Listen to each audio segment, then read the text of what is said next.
Hello, dear wanderers of the night. Welcome back to the Midnight Explorer, where we journey together through the forgotten corridors of time, seeking stories that soothe the soul and illuminate the shadows of history. Tonight, as the world outside grows quiet and the stars begin their ancient vigil, I invite you to settle in. Perhaps you're wrapped in your favorite blanket, a warm cup of tea cooling beside you. Maybe you're watching the last light fade from your window, or lying in the peaceful darkness, ready to drift into dreams. Tonight, we embark on a journey that reaches back to the very beginning of human memory, to a time when our ancestors first looked at the green world around them and wondered, could these leaves, these roots, these flowers, could they heal us? This is the story of herbal remedies, not just the plants themselves, but the desperate hope, the careful observation, the tender care that transformed wild things into medicine. It's a story written in every garden, whispered in every forest, carried through millennia in the gentle hands of healers who refuse to let their knowledge die. So close your eyes if you wish, let your breathing slow, and come with me now back through the mists of time to where our story begins. A world unimaginably ancient. Not thousands, but hundreds of thousands of years ago. The earth is wild in ways we can barely conceive. No roads, no cities, no hospitals. Just endless forests, vast grasslands, and small bands of early humans moving through a landscape that is both abundant and merciless. A child falls ill. Perhaps she ate something poisonous, or a wound has become infected, swelling with angry red lines that creep toward her heart. Her mother sits beside her through the long night, helpless, watching the fever climb. The firelight flickers across their faces, fear written in every line of the mother's weathered features, confusion swimming in the child's glassy eyes.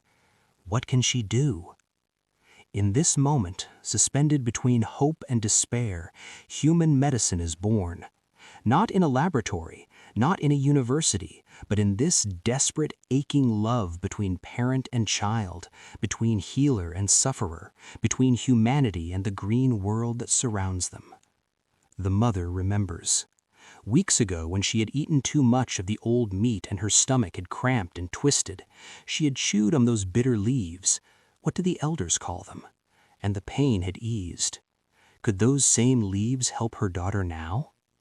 With trembling hands, she gathers them in the pre-dawn light. She crushes them, releases their sharp medicinal scent into the cool morning air. She makes her daughter drink the bitter tea, holds her close, and waits. Just waits, as humans have waited beside sick beds for millennia upon millennia, hoping that this remedy, this prayer made of leaves and water, will be enough. And sometimes, not always, but sometimes, it was enough. This is where herbal medicine begins, not with a single brilliant discovery, but with a million small observations, passed from grandmother to mother to daughter, from tribal elder to apprentice healer, from one generation to the next in an unbroken chain that stretches back to the very dawn of human consciousness. Archaeological evidence tells us that herbal medicine plants have been part of human life for at least 60,000 years. In a cave in Iraq, archaeologists discovered a Neanderthal burial site. Yes, our ancient cousins, the Neanderthals. And surrounding the carefully positioned body were the remnants of 8 different medicinal plants. Yarrow for stopping bleeding, marshmallow root for soothing inflammation. These weren't food plants, they were medicine. Someone who loved this person had placed them there with intention, with knowledge, with the hope that they might ease the journey to whatever lay beyond. 60,000 years ago. Let that sink in for a moment. Before writing, before agriculture, before cities or civilization as we understand it, humans already understood that plants could heal. This knowledge wasn't written down. Writing wouldn't be invented for another 55,000 years. Yet it persisted, treasured and preserved, deemed important enough to carry through the ages. How did they learn? How did those first healers discover which plants would soothe and which would harm? Imagine the process. A woman with a headache wanders through the forest, perhaps following a wounded animal that seems to seek out certain plants. She watches as the animal chews a particular bark, and something in her mind makes a connection. She tries it herself. The headache eases, or perhaps it doesn't, but she remembers. A hunter bitten by an insect notices the swelling and pain. In his wandering, he brushes against a plant that breaks his skin, releasing a sticky sap. Later, he realizes the bite where the sap touched is less inflamed than the others. He remembers this too. Over generations, over centuries, over vast spans of time that dwarf our modern concept of medical research, humans learned. They experimented, yes, and sometimes they paid dearly for their curiosity. Mushrooms that looked edible but brought death. Berries that seemed sweet but led to agonizing illness. The learning was written in tragedy as often as triumph. But slowly, painstakingly, a map began to form. A mental map held in the collective memory of each tribe, each clan, each community. This plant for fever, that root for pain, these leaves for the cough that wouldn't stop, those flowers for the wounds that refused to heal. And the knowledge was sacred. It had to be. In a world where injury or illness could mean death, the healers, the ones who held this knowledge, were treasured beyond measure. They were the shamans, the medicine women, the wise elders who sat at the center of the community and were consulted on all matters of health and well-being. Now, let us move forward through the ages, carried on the river of time to a place where human civilization began to take its first uncertain steps toward permanence.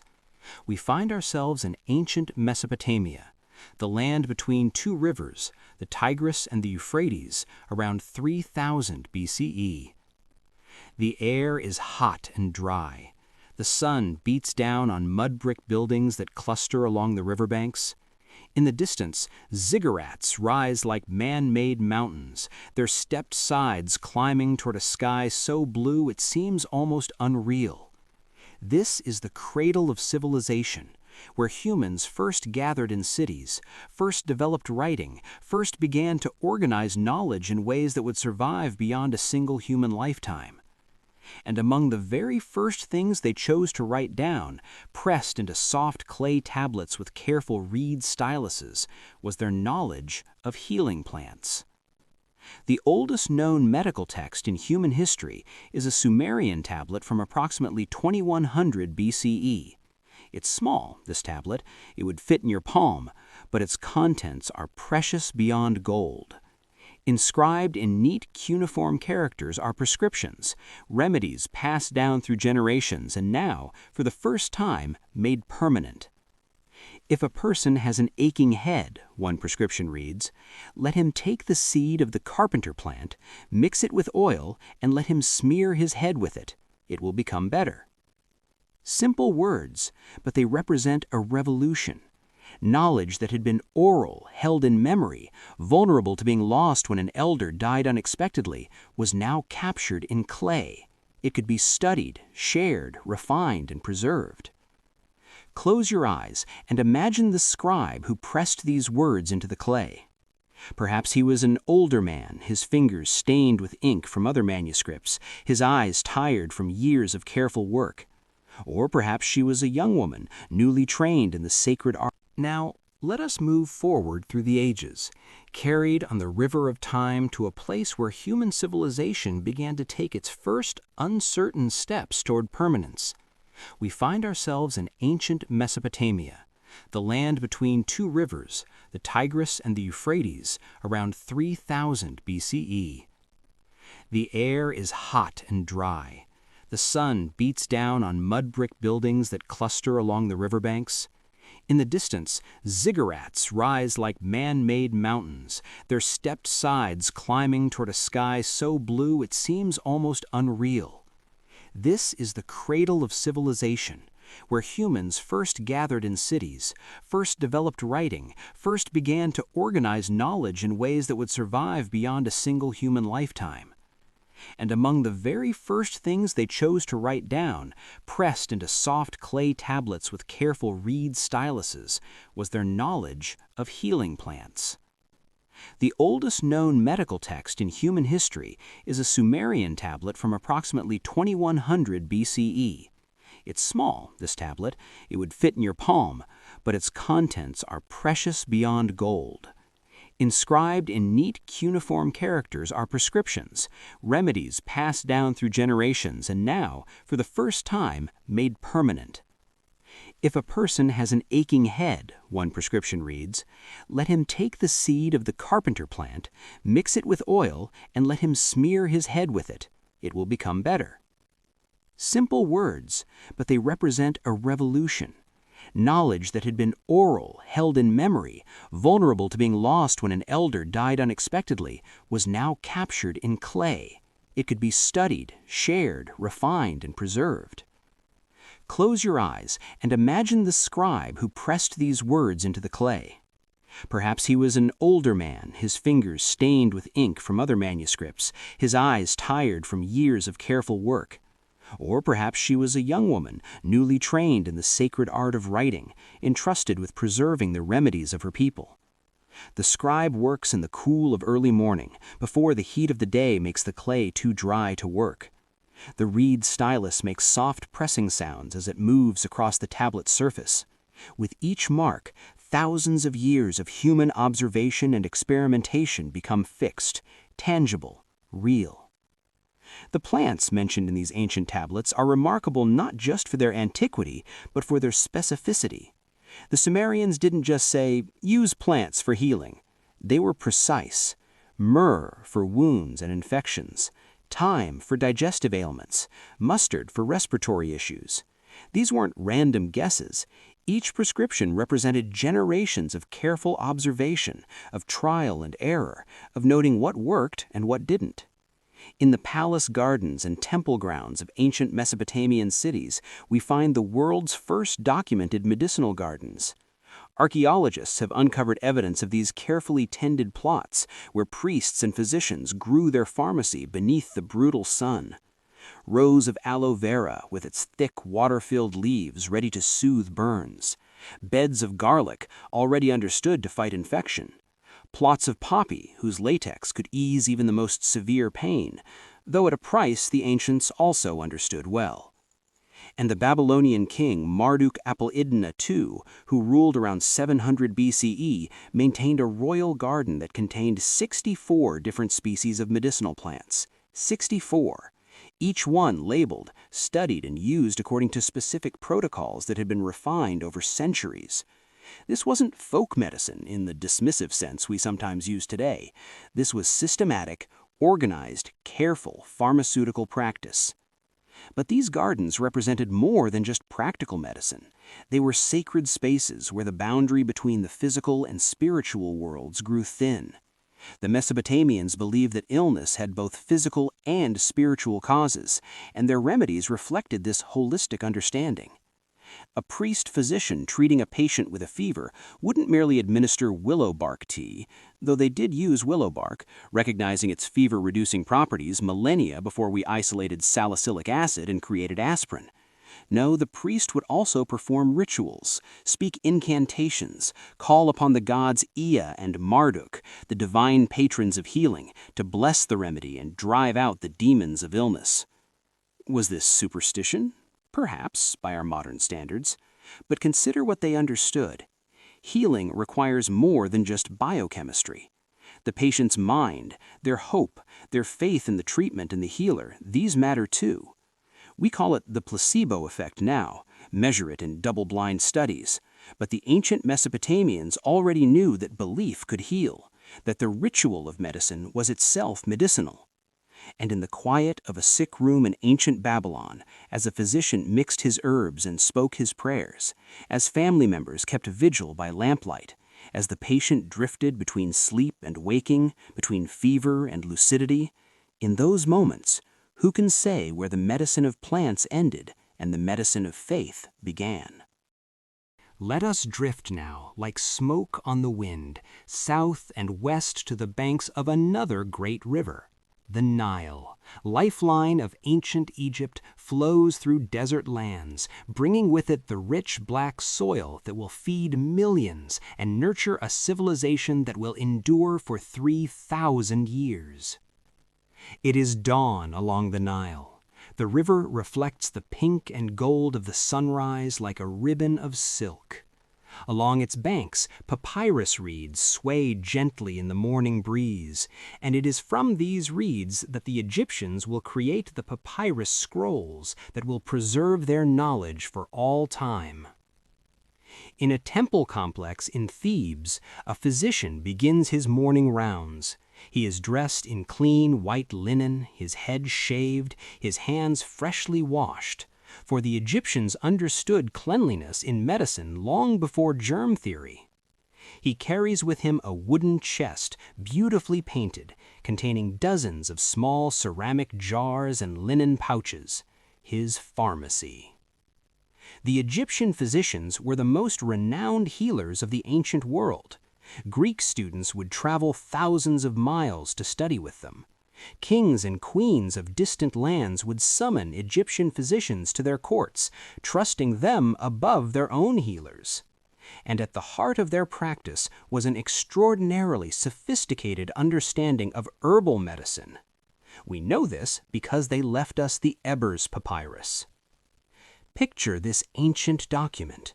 It's enormous by papyrus standards, over 20 meters long when unrolled, covered in neat hieratic script.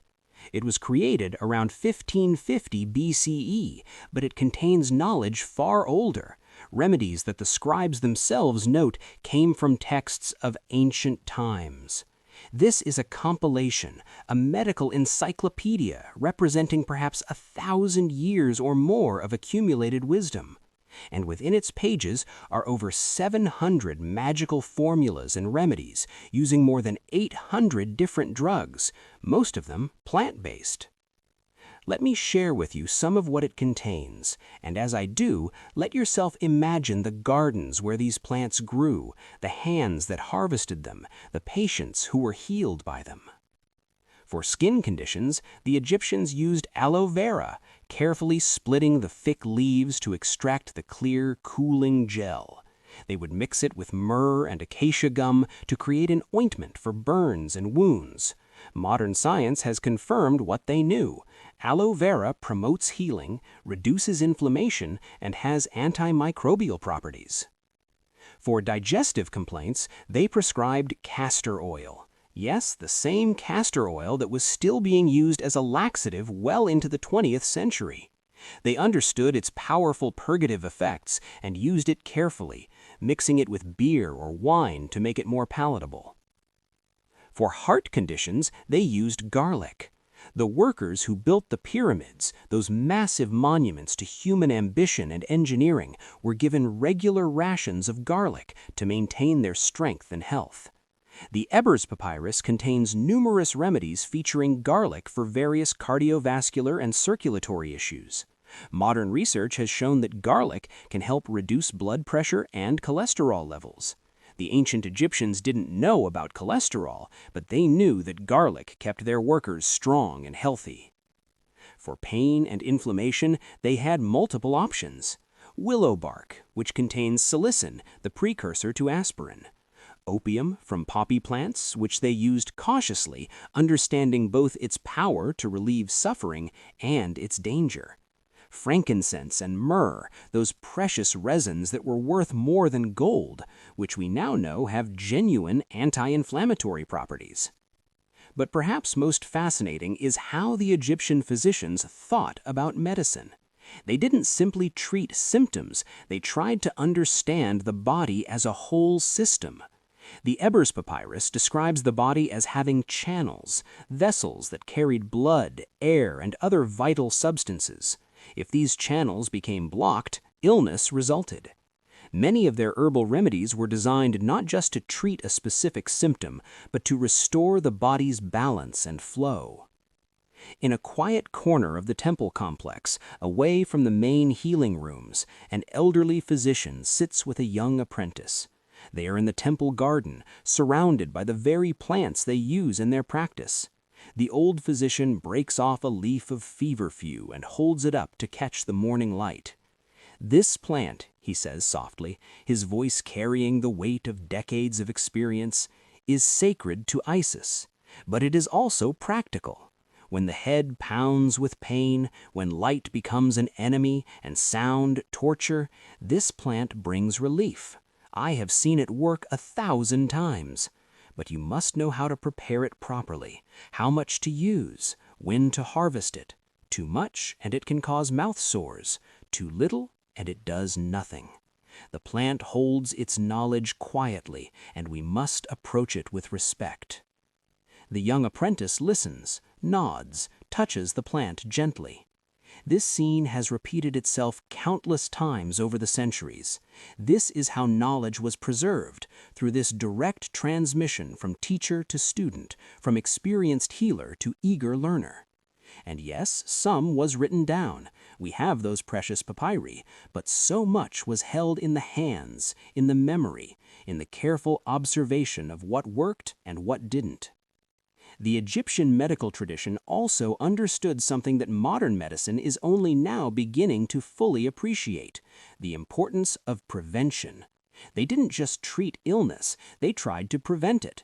They prescribed regular consumption of certain herbs and foods to maintain health. They emphasized cleanliness, fresh air, and moderate eating. They understood that a body well cared for was less likely to fall ill. And when illness did come, they had remedies that were remarkably effective. Modern chemical analysis of ancient Egyptian herbal preparations has revealed that many of them would indeed have worked for their intended purposes.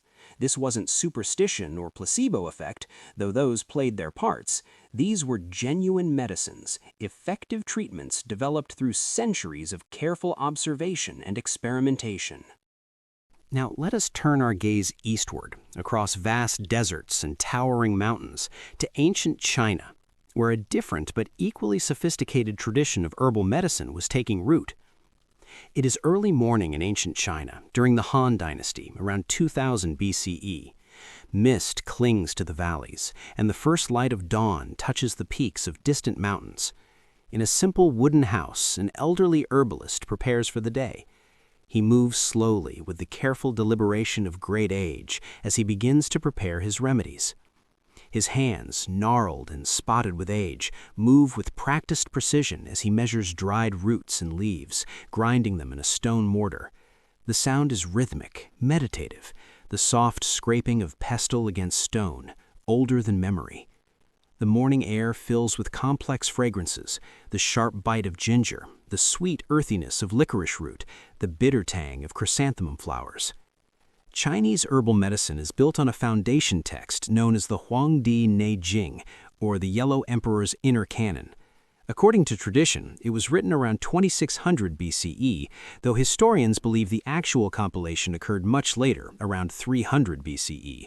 Regardless of its exact origins, it represents one of the oldest and most comprehensive medical texts in human history. But what makes Chinese herbal medicine unique isn't just its age, it's its philosophy. While Western medicine, even in ancient times, tended to focus on individual symptoms and specific treatments, Chinese medicine saw the body as an integrated whole, a landscape of energies and forces that must remain in balance. They spoke of qi, the vital energy that flows through the body. They described meridians, invisible channels through which this energy travels. They understood that the body existed in relationship with the natural world, the seasons, the weather, the food we eat, the herbs we consume. All of these factors influenced health and disease. The herbalist in his morning preparations isn't just mixing medicines, he's creating harmony. Each herb has properties: warming or cooling, drying or moistening, ascending or descending. A good prescription doesn't just attack disease, it restores the body's natural balance. The Divine Farmer's Materia Medica, or Shennong Ben Cao Jing, compiled around 200 CE but based on much older traditions, catalogs 365 different medicinal substances, most of them plants. This number wasn't arbitrary: 365, one for every day of human suffering, suggesting that for every day of human suffering, nature had provided a remedy. Let me tell you about some of these remedies, and as I do, try to understand not just what they treated, but how they thought about healing. Ginseng, the root of life, was considered one of the supreme herbs. The Chinese didn't just use it to treat specific ailments, they saw it as a strengthener of qi, a fortifier of the body's vital energy. Modern research has shown that ginseng is an adaptogen, helping the body resist stress and maintain homeostasis. The ancient Chinese didn't have these scientific terms, but they understood the effect. Ginseng helped the body help itself. Ginger was used for digestive issues, but also for expelling cold from the body. What did they mean by cold? Not just literal temperature, but a state of deficiency, of sluggishness, of energy that wasn't flowing properly. Ginger, with its warming, stimulating properties, counteracted this. And indeed, modern science confirms that ginger stimulates digestion, increases circulation, and has anti-inflammatory properties. The Chinese used ephedra, known as ma huang, for respiratory issues, particularly asthma. This plant contains ephedrine, which dilates the bronchial tubes and eases breathing. It's powerful medicine, so powerful that it's now regulated in many countries.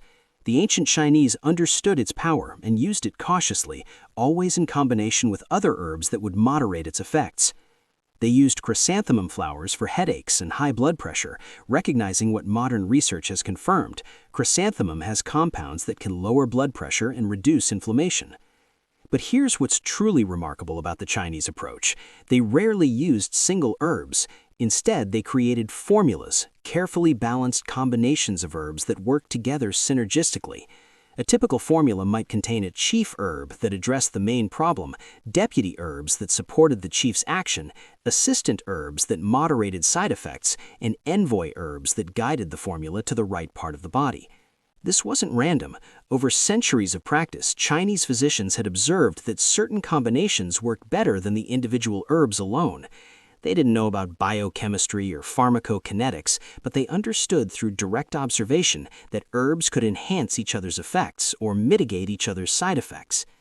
Imagine a Chinese apothecary shop in ancient times. The walls are lined with hundreds of wooden drawers, each labeled with elegant calligraphy, each containing a different dried herb, root, bark, or flower. The air is thick with mingled scents, medicinal, earthy, sometimes pleasant, sometimes challenging. A patient enters, and the physician begins with careful observation. He looks at the patient's face, the color and moisture of their skin. He examines their tongue, its color, its coating, its shape. He takes the pulse, but not just counting beats. The Chinese tradition recognized dozens of different pulse qualities, each revealing something about the state of the body's qi and blood. Only after this careful examination does he write a prescription.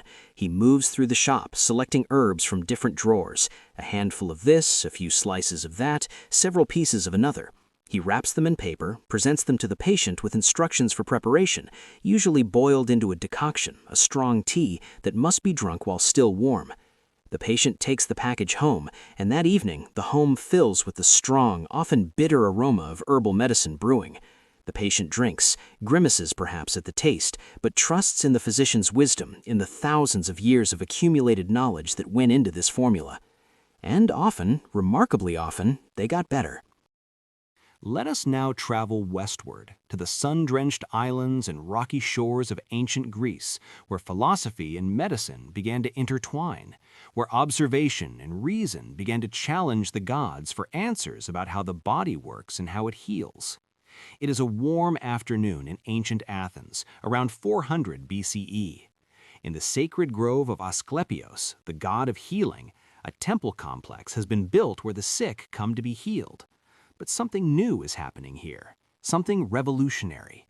Alongside the priests who still conduct traditional religious healing rituals, a new kind of healer is emerging, the physician. One who relies not on divine intervention, but on careful observation and rational treatment. Among these new physicians, one man stands out. His name is Hippocrates, and though later generations will mythologize him, call him the father of medicine, in his own time he is simply a dedicated observer, a careful thinker, a man determined to understand illness through reason rather than superstition. Hippocrates walks through a garden of medicinal herbs. He pauses beside a plant of henbane, its yellowish flowers and hairy leaves distinctive even among the varied vegetation. He knows this plant is dangerous. It can cause visions, delirium, even death if used improperly. But he also knows that in the right dose, it can ease pain and help patients sleep before surgery. This is the key insight that Hippocrates and his followers brought to herbal medicine, the importance of dose and observation. Everything in excess is opposed to nature, he wrote. The poison is not in the substance, but in the amount. This might seem obvious to us now, but it represented a crucial shift in thinking. Medicine wasn't just about knowing which plants to use, it was about understanding how and when and how much to use them. The Hippocratic Corpus, a collection of medical texts attributed to Hippocrates and his students, mentions about 300 different medicinal plants. But more importantly than the specific plants, these texts describe a methodology, a way of thinking about medicine that would influence Western medical practice for the next 2,000 years. Let me share with you some of the herbs they used and how they thought about them. White willow bark for reducing fever and pain. Hippocrates recommended that patients chew on the bark or drink a tea made from it. He didn't know about salicylic acid, the active compound that would eventually be synthesized into aspirin. He simply observed that patients who took willow bark improved. Garlic, which they used extensively. Hippocrates prescribed garlic for a wide range of conditions: respiratory problems, parasites, poor digestion, and general fatigue. He was said to have recommended that athletes eat garlic to enhance their performance. The Olympic athletes of ancient Greece would consume raw garlic before competitions, believing it gave them strength and endurance. Hellebore, a powerful and dangerous plant. The Greeks used it very carefully as a purgative to cleanse the body of disease. They understood it was toxic, that too much could kill, but they also saw that in the right amount it could help certain conditions. Modern medicine no longer uses hellebore because safer alternatives exist, but the ancient physicians weren't wrong about its effects. They had simply learned through long experience how to use a dangerous plant with relative safety. Opium poppy for pain relief. The Greeks knew the poppy's power intimately. They depicted poppies on coins, in art, in poetry. They understood that poppy juice could bring relief from terrible pain and help patients sleep, but they also recognized their dangers. Greek physicians wrote about patients who became dependent on opium, who needed more and more of it to achieve the same effect. They knew about addiction, even if they didn't use that word. But Hippocrates didn't just catalog plants. He developed a theory of health and disease that would shake medicine for millennia. He believed that the body contained 4 humors: blood, phlegm, yellow bile, and black bile, and that health resulted from their balance. Illness occurred when these humors became imbalanced, and the physician's job was to restore balance. From our modern perspective, this seems quaint, even silly. We know about bacteria and viruses, about biochemistry and genetics. We don't believe in humors. But look deeper and you'll see that Hippocrates was onto something important. The idea that health is about balance, that the body is a system where everything affects everything else, and the physician's role isn't to attack disease, but to support the body's natural tendency toward health. Many of the herbs in the Hippocratic pharmacy were chosen not to directly combat specific diseases, but to restore balance. Cooling herbs for conditions thought to be caused by excess heat, warming herbs for conditions thought to be caused by cold, drying herbs for excess moisture, moistening herbs for dryness. In a courtyard garden in Athens, a physician sits with a student. They're surrounded by the herbs they use every day. The teacher picks a sprig of rosemary, rubs it between his fingers, releasing its sharp, cleansing scent. You must know not just what each plant does, but when to use it. You must observe your patient carefully. Look at their complexion, their eyes, their tongue. Listen to their breath. Feel their pulse. Ask them questions about their sleep, their digestion, their moods. The patient will tell you what they need if you know how to listen. And then you must choose your remedies wisely. One plant may help this patient but harm another. There is no formula that works for everyone. You must think, observe, adjust. This emphasis on individualized treatment, on careful observation, on adjusting remedies to the specific patient, this was revolutionary. And it's something that modern medicine is only now beginning to rediscover as we move toward personalized medicine and recognize that the same drug doesn't work equally well for all patients. The Greeks also understood something else crucial, that the mind and body are connected, that a patient's beliefs and emotions can influence their healing. They conducted healing rituals, not just because they believed in the gods, though many did, but because they observed that patients who participated in rituals, who had hope and faith, often recovered better than those who despaired. Hippocrates himself wrote, "Before you heal someone, ask him if he's willing to give up the things that made him sick." He understood that healing wasn't just about taking medicine, it was about changing lifestyle, diet, habits. It was holistic, addressing the whole person, not just their symptoms. As we continue our journey through time, we find ourselves in Rome at the height of its power. The Roman Empire stretches from Britain to Egypt, from Spain to Syria, and within its vast borders, knowledge from dozens of cultures flows together like rivers joining into one great sea. It is 77 CE, and an elderly Roman gentleman named Pliny the Elder is working on what will become his masterpiece, Naturalis Historia, or Natural History. This encyclopedic work attempts to catalog everything known about the natural world, and a substantial portion of it is devoted to medicinal plants. Pliny wasn't a physician, he was a naturalist, a compiler, a collector of knowledge from every source he could find, and what he created was remarkable. A comprehensive guide to more than 1,000 plants and their medicinal uses, drawing on Greek, Egyptian, Persian, and Roman sources. But Pliny represents something important in the history of herbal medicine, the moment when knowledge became systematized, organized, made accessible. His work was widely copied and read throughout the Roman Empire and beyond. For more than 1,000 years, it would be a primary source for anyone seeking to understand the natural world and its healing properties. Let me share with you some of what Pliny recorded, and as I do, imagine the empire he served, the vast territories where these plants grew and were used. From the cold northern forests of Germany and Britain, the Romans learned about mistletoe, which Pliny described as sacred to the Druids. They used it to treat epilepsy and other conditions, recognizing what modern research has confirmed. Mistletoe contains compounds that affect the nervous system. From the Mediterranean region, the Romans used lavender extensively. They added it to their baths. The word lavender comes from the Latin lavare, meaning to wash. They used it to perfume clothes and linens, but also medicinally to treat headaches, anxiety, and insomnia. Pliny wrote that lavender comforts the brain. From the eastern provinces, from Persia and beyond, they imported frankincense and myrrh, using them not just in religious ceremonies but also as medicine. Pliny describes dozens of medical uses for these precious resins, for wounds, for respiratory issues, for digestive problems. They were expensive, valued highly, and indeed, modern research has shown they have genuine medicinal properties, particularly anti-inflammatory effects. But the most famous Roman physician wasn't Roman at all. His name was Galen, and he was Greek, born in Pergamum around 130 CE.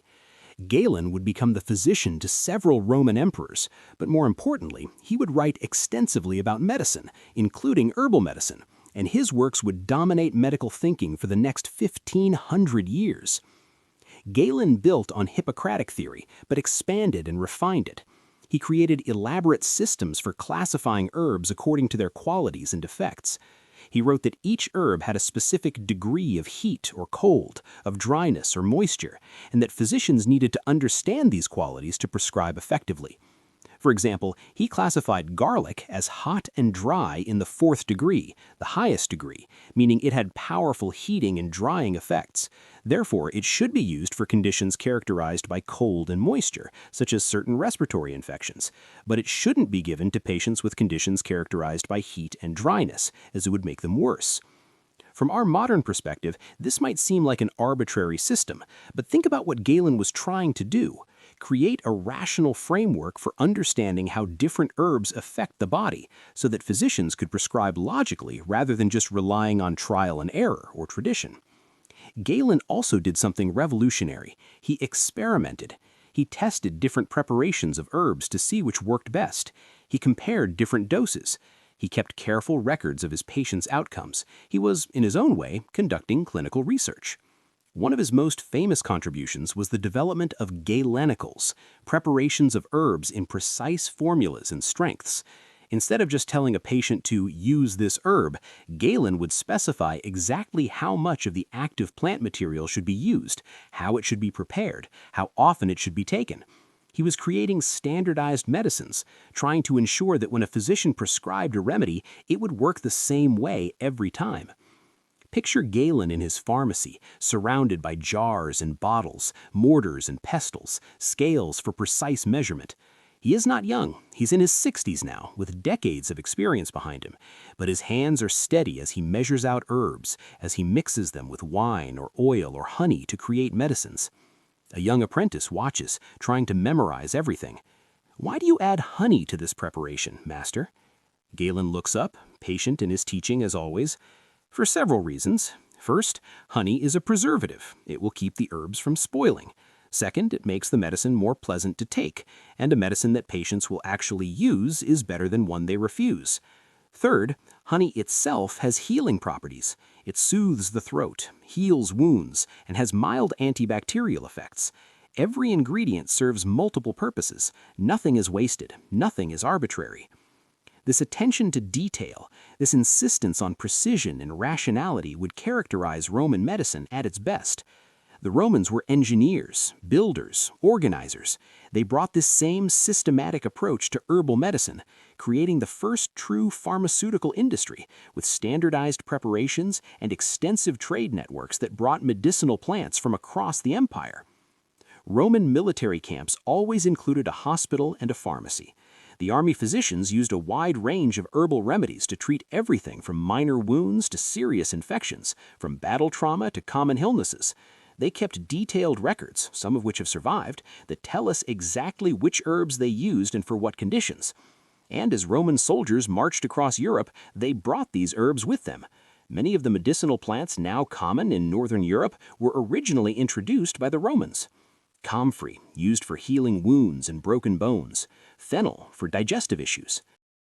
Now we must journey forward through time, through the collapse of the Roman Empire, through the period that historians once called the Dark Ages, though they were not as dark as once thought. We find ourselves in medieval Europe, perhaps 900 CE, in a very different world. The great libraries of Rome have been burned or scattered. Many classical texts have been lost.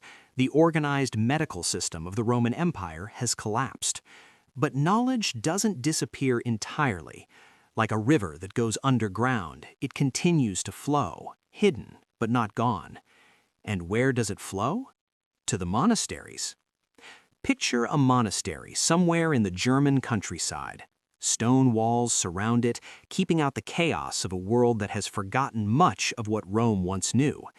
Inside these walls, silence reigns, broken only by the bells calling monks to prayer, the scratching of quills on parchment, and the soft rustle of robes as the monks move through their daily routines. And in the center of the monastery, there is a garden. Not just any garden. This is an herb garden, carefully planned and meticulously maintained. The monks have copied an ancient plan, first drawn up in the 9th century at St. Gall Monastery in Switzerland, showing exactly which herbs should be planted and where. 16 different medicinal herbs, each in its own carefully labeled bed. Let us walk through this garden together. Feel the cool earth beneath your feet, still damp with morning dew. Smell the mingled fragrances of dozens of different plants. Listen to the bees humming among the flowers, for bees were also kept by the monks, honey being both food and medicine. Here is sage, its gray-green leaves soft and slightly furry to the touch. The monks use it for sore throats, for digestive troubles, for fevers. Its Latin name, salvia, comes from salvere, to save, to heal. The monks believe it can prolong life itself. There is rue, bitter and pungent. They use it carefully. Too much can be toxic, but in small amounts, it helps with eye problems and digestive complaints. Pregnant women must never use it, as it can cause miscarriage. This knowledge is whispered from infirmarian to apprentice, carefully preserved. Over there grows tansy, its bright yellow button flowers catching the morning sun. For intestinal worms they use this, and for various women's complaints. The knowledge is always specific, always detailed. And here, in a shadier corner, grows betony, which was believed to protect against evil spirits. Medieval people didn't separate physical illness from spiritual disease. They understood that fear and despair could make people sick just as surely as any infection. So plants that brought peace of mind were just as important as plants that fought fever. The monk in charge of the infirmary, they call him the infirmarian, is often the most educated person in the monastery aside from the abbot. He has read the few precious medical texts the monastery possesses, copies of Hippocrates and Galen, if they're lucky, translated into Latin. Perhaps a copy of an Herbal by Dioscorides, a first-century Greek physician whose work on medicinal plants was considered authoritative. But the infirmarian's knowledge comes from more than books. It comes from observation, from experience, from the careful notes passed down from one infirmarian to the next. It comes from tending the sick during the long nights, from watching to see which remedies work and which don't, from trying new combinations when the old ones fail. The monastery infirmary serves not just the monks, but also the surrounding community. Peasants come with illnesses and injuries, and the infirmarian treats them as best he can. He might give a mother with a sick child some feverfew tea for the child's fever, along with careful instructions on how to prepare it. He might treat a farmer's infected wound with a poultice of comfrey and honey. He might give an elderly person with joint pain a liniment made from wintergreen and mint, infused in oil and warmed gently. These weren't just medical transactions, they were acts of charity, expressions of the monk's spiritual commitment to serving those in need. But they were also practical medicine, often quite effective medicine, based on centuries of accumulated knowledge. The monks also grew poppy for opium, though they used it very cautiously and only for severe pain. They understood its power and its danger.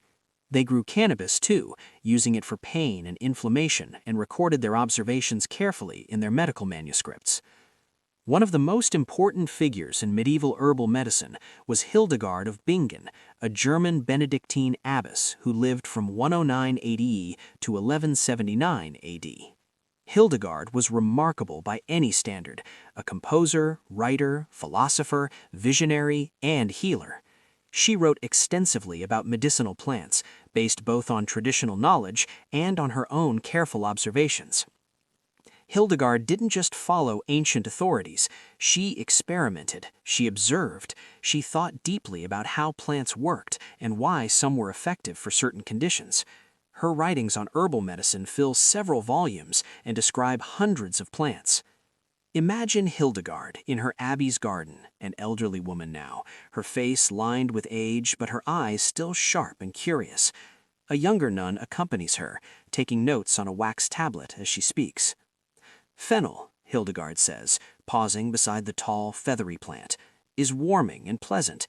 It contains a joyful nature, and whoever eats it drives away bitterness from their soul and opens their eyes to clear vision. The seeds should be collected when they're ripe, dried slowly and stored carefully. They help digestion, clear the mind, and make milk flow freely in nursing mothers. Every observation is specific, detailed, practical. Hildegard isn't just repeating what she's read in old books, she's sharing what she's learned through decades of practice, of growing these plants, of preparing them, of seeing their effects on actual patients. Hildegard also understood something that modern herbalism is rediscovering, the importance of preparing herbs properly. The same plant, she noted, could have very different effects depending on how it was prepared. Fresh or dried, raw or cooked, made into tea or tincture or poultice, the preparation mattered as much as the plant itself. The monastic tradition of herbal medicine would persist for centuries, keeping alive knowledge that might otherwise have been lost during Europe's turbulent medieval period. When universities began to form in the 12th and 13th centuries, it was often monks who became the first professors of medicine, carrying their herbal knowledge into these new centers of learning.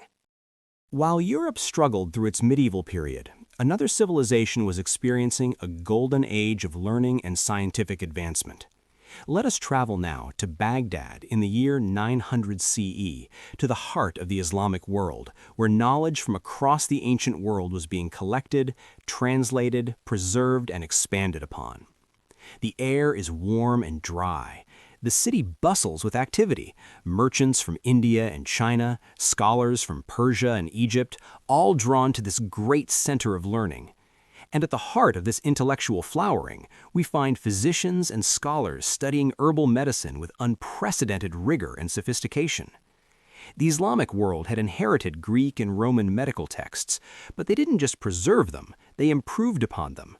They translated works by Hippocrates, Galen, and Dioscorides into Arabic, but then they added observations from their own practices, from Indian Ayurvedic medicine, from Chinese sources, from their own extensive botanical explorations. One of the greatest figures of this era was Ibn Sina, known in the West as Avicenna, who lived from 980 to 1037 CE. His masterwork, the Canon of Medicine, would become the standard medical textbook in both the Islamic world and medieval Europe for the next 600 years. The Canon described hundreds of medicinal plants in meticulous detail. But what made it remarkable wasn't just its comprehensiveness, it was its methodology. Ibn Sina insisted on careful observation and testing. He developed rules for testing new medicines, principles that are remarkably similar to modern clinical trial methodology. He wrote, "The experimentation must be done with the human body. The time for the drug to take effect must be sufficient. The drug must be tested in its pure state. The quality of the tested drug must match the severity of the disease. The experiment must be repeated to confirm the results." Think about what he's saying here. More than 1,000 years ago, Ibn Sina understood the basic principles of clinical research. Use human subjects, give enough time to see effects, use pure preparations, match treatment to disease severity, and replicate results. These are the foundations of evidence-based medicine articulated in the 11th century. Let me tell you about some of the herbs that Islamic physicians used and how they advanced the understanding of these plants beyond what the Greeks and Romans had known. Senna, from the Arabian Peninsula and North Africa, was carefully studied by Islamic physicians. They understood exactly how it worked as a laxative, what dose was effective, how long it took to work. They developed standardized preparations and wrote precise prescribing guidelines. Camphor, imported from Asia, was used for fevers, for pain, for respiratory conditions. Islamic physicians conducted careful studies of its effects and developed optimal methods for its use. Coffee, discovered in Ethiopia but adopted and spread by Islamic culture, was initially used as medicine before becoming a beverage. Islamic physicians studied its effects on alertness and energy, on headaches and digestion. They noted that it could help people stay awake for night prayers, but also that too much could cause trembling and anxiety. But perhaps the greatest contribution of Islamic medicine was in the field of pharmacy. Islamic scholars didn't just identify medicinal plants, they developed sophisticated methods for preparing them. Picture an apothecary shop in medieval Baghdad. The walls are lined with beautiful ceramic jars, each labeled in elegant Arabic calligraphy. The pharmacist, a learned man who has studied for years under master teachers, carefully compounds a medicine according to a physician's prescription. He doesn't just throw herbs together, he follows precise procedures developed over centuries. He knows how to extract active compounds from plants using various solvents. He can make syrups by dissolving drugs in sugar solutions. He can create ointments by mixing powdered herbs with fats or oils. He can make pills by binding herbal powders together with honey or gum. This was pharmaceutical science, sophisticated and precise. Islamic pharmacists understood that the form of a medicine affected how well it worked. Some drugs worked better when dissolved in oil, others in water. Some needed to be taken with food, others on an empty stomach. All of this was carefully documented and taught. Islamic medicine also made important advances in surgery, in diagnosis, in understanding anatomy. And in all of these areas, herbs played a crucial role. Islamic surgeons developed sophisticated anesthesia using combinations of opium, cannabis, and other herbs. Islamic physicians created complex herbal formulas for treating specific conditions, combining multiple plants in ways that enhance their effectiveness while reducing side effects. One particularly important figure was Al-Razi, known in the West as Rhazes, who lived from 865 to 925 CE. Al-Razi was both a physician and a philosopher, and he brought a critical, questioning attitude to medicine that was ahead of its time. He wasn't content to simply accept the teachings of ancient authorities. He questioned them, tested them, and wasn't afraid to disagree with Galen or Hippocrates if his own observations suggested they were wrong. He wrote about the importance of taking detailed patient histories, of considering all symptoms before prescribing, and following up with patients to see if treatments were working. In his writings about herbal medicine, Al-Razi emphasized practicality. He wrote that physicians should use the simplest, most readily available remedies first, resorting to complex or expensive treatments only if simpler ones failed. He was concerned about the expense of medicine for poor patients and advocated for using local, inexpensive herbs whenever possible. If the physician is able to treat with foodstuffs, then do not treat with medicines. If the physician is able to treat with simple drugs, then do not treat with compound drugs. This emphasis on simplicity and accessibility showed a deep wisdom and compassion that transcended mere technical knowledge. Islamic medicine also served as a bridge, carrying medical knowledge between East and West. Through Islamic physicians and scholars, Greek medical texts were preserved and eventually transmitted back to Europe during the Renaissance. Indian and Chinese medical knowledge traveled west through Islamic territories. New plants from Asia and Africa were studied and incorporated into Islamic medicine, and from there spread to Europe. Now let us leap forward in time to Europe in the 15th and 16th centuries. The Renaissance, the rebirth, is transforming European culture. Ancient texts are being rediscovered, questioned, and built upon. The printing press has been invented, making it possible to spread knowledge more quickly and accurately than ever before. And in this atmosphere of intellectual ferment, the study of medicinal plants is being revolutionized. It is 1530, and in the Swiss city of Basel, a doctor walks through the countryside gathering plants. His name is Paracelsus, and he is about to turn medical theory upside down. Paracelsus is not a man who follows traditions quietly. He has publicly burned the books of Galen and Avicenna, shocking the medical establishment.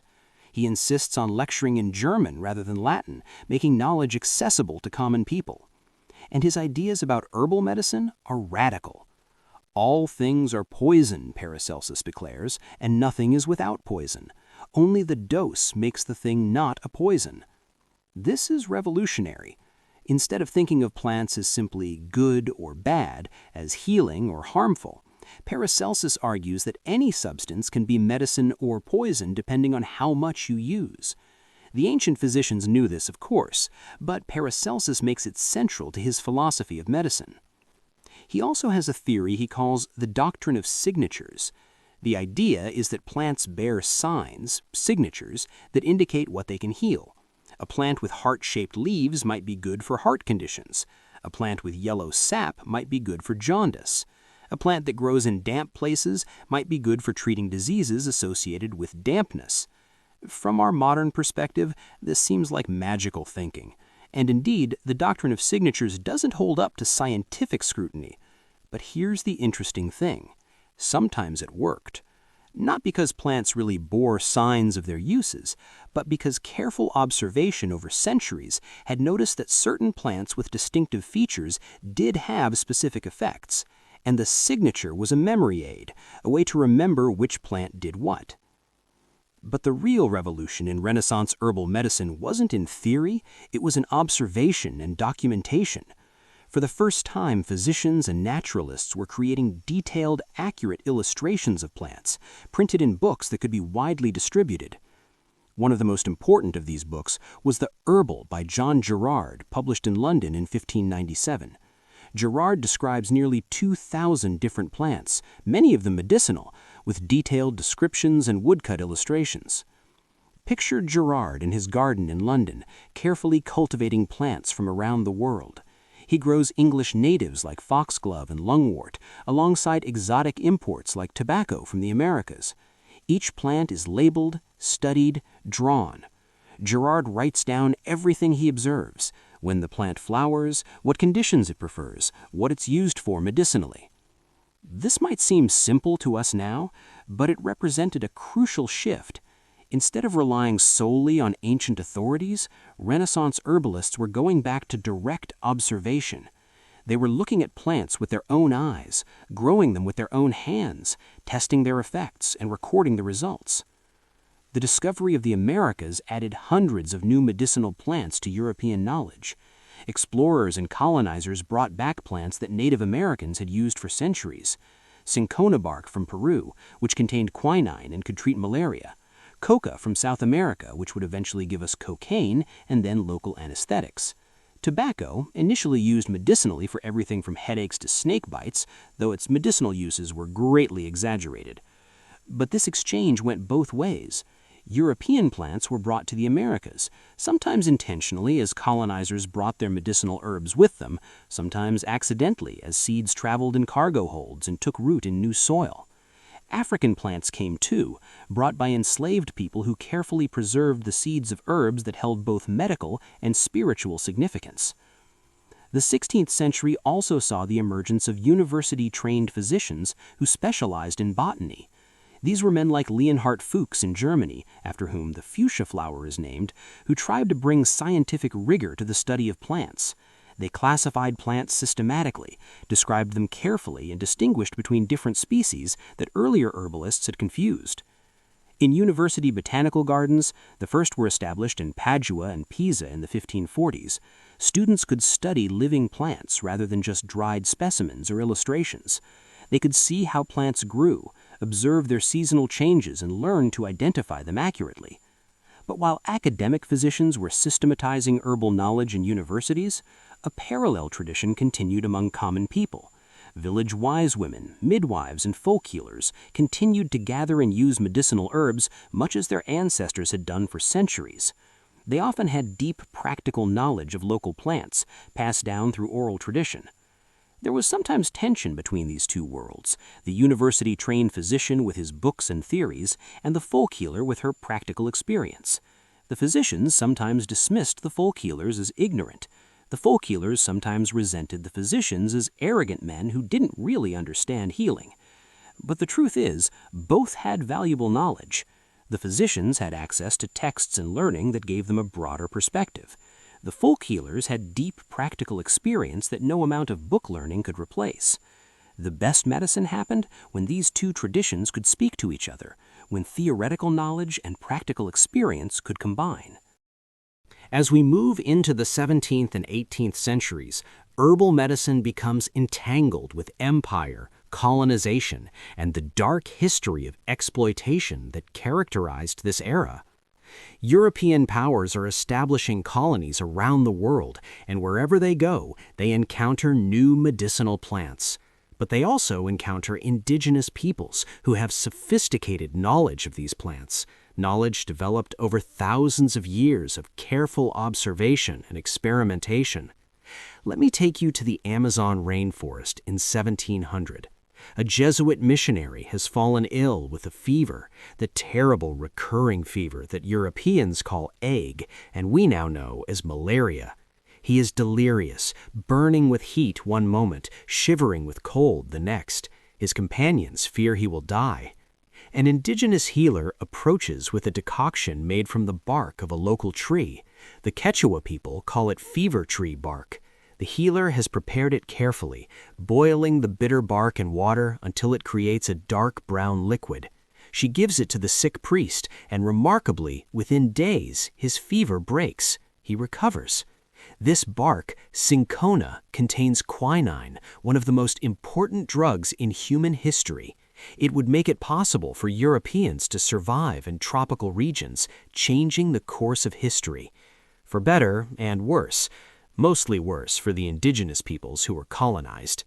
The Jesuits brought cinchona bark back to Europe, where it was called Jesuits' bark or Peruvian bark. It was expensive, valuable, fought over. Eventually, cinchona trees were stolen from South America and planted in colonial plantations in Java, in India, so that European powers wouldn't have to depend on South American sources. This pattern repeated itself across the globe. Indigenous knowledge of medicinal plants was extracted, often without credit or compensation. plants were taken from their native lands and cultivated in colonial plantations. The people who had developed this knowledge over generations were rarely benefited and were often harmed by this process. In India, the British systematically documented Indian medicinal plants and practices, creating massive reference works, but they did so while simultaneously undermining traditional Indian medicine, portraying it as superstitious and backward compared to European medicine. They wanted the knowledge, but they didn't want to acknowledge its value or respect its sources. In Africa, traditional healers had used plants like African sherry bark for various conditions. European colonizers took note, extracted the plants, studied them in European laboratories, and eventually developed drugs based on these plants, but the African healers who had originally discovered their uses received nothing. This is a dark chapter in the history of herbal medicine, one we shouldn't shy away from. The knowledge that indigenous peoples had carefully developed and preserved was treated as a resource to be extracted, just like gold or timber or spices. But even in this era of exploitation, genuine exchange and learning sometimes occurred. Some European physicians and naturalists approached indigenous medicine with respect and curiosity.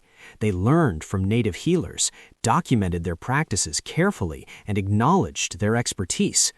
One such figure was Maria Sibylla Merian, a Dutch naturalist who traveled to Suriname in 1699.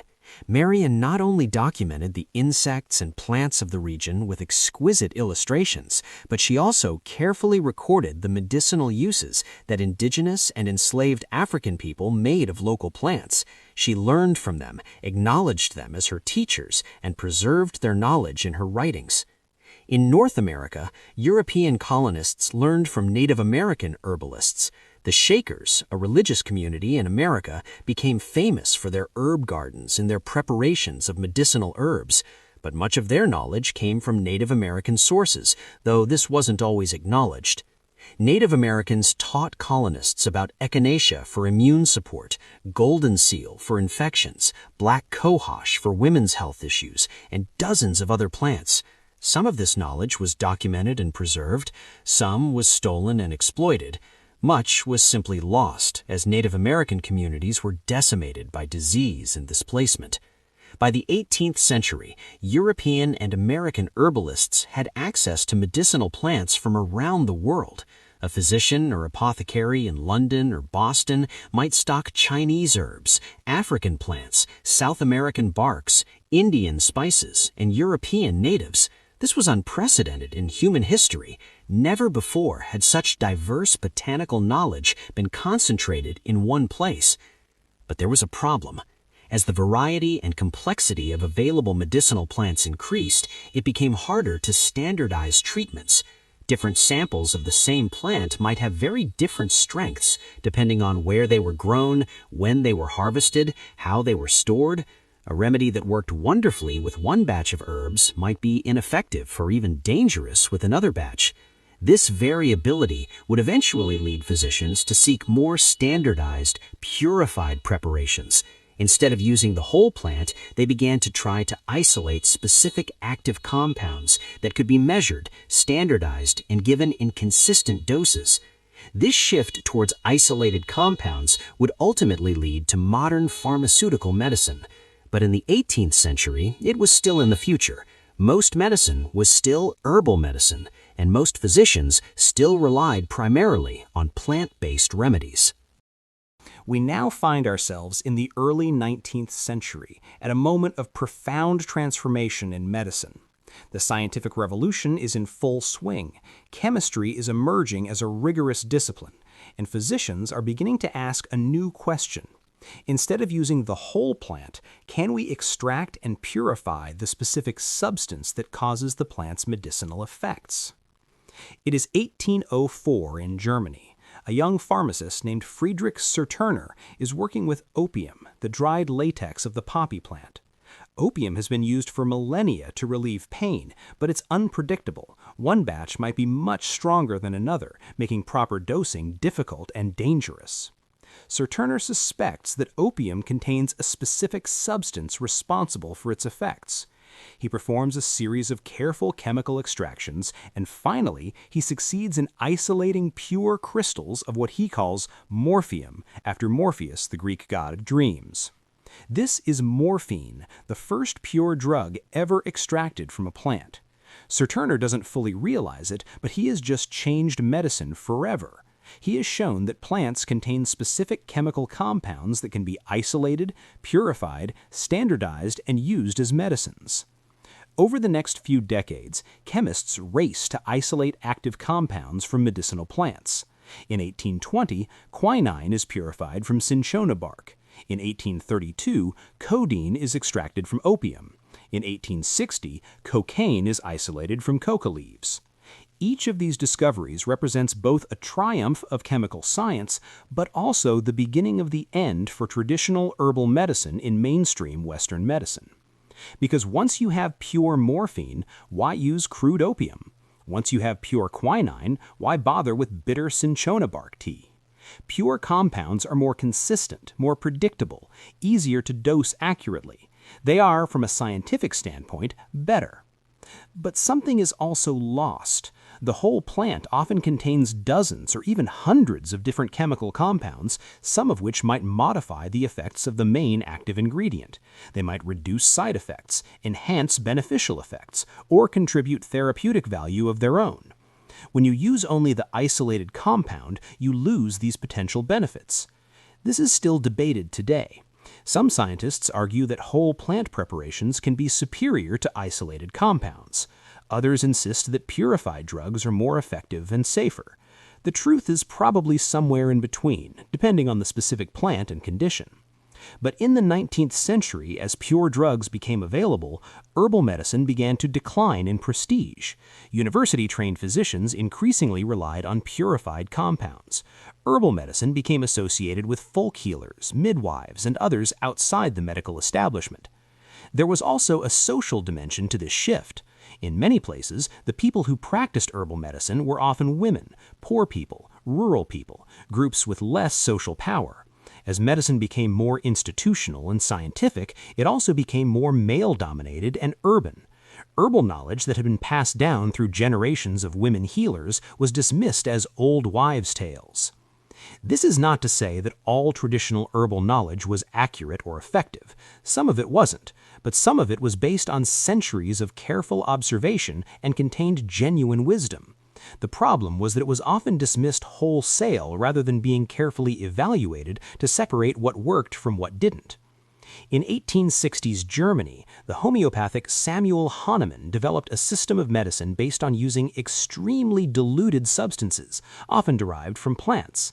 Homeopathy was controversial from the start and remains so today, with most scientists arguing that its remedies are too diluted to have any pharmacological effect. But it represented one response to concerns that heroic medicine of the era, involving harsh purges, bloodletting, and toxic compounds like mercury, was often more harmful than helpful. In America, a movement called Thompsonian medicine gained popularity in the early 19th century. Founded by Samuel Thompson, it emphasized the use of botanical medicines and rejected the harsh treatments of regular physicians. Thompson published a book of herbal remedies that sold widely, and Thompsonian practitioners established themselves throughout the country. The eclectics, another American movement, tried to take the best from various traditions of medicine, including herbal medicine, homeopathy, and scientific medicine. Eclectic physicians used plant medicines extensively, but also tried to understand them scientifically. These alternative medical movements kept herbal medicine alive in America as it declined in academic medicine. They preserved knowledge of medicinal plants and sometimes even conducted their own research into herbal remedies. But by the end of the 19th century, the decline of herbal medicine in mainstream Western medicine seemed inevitable.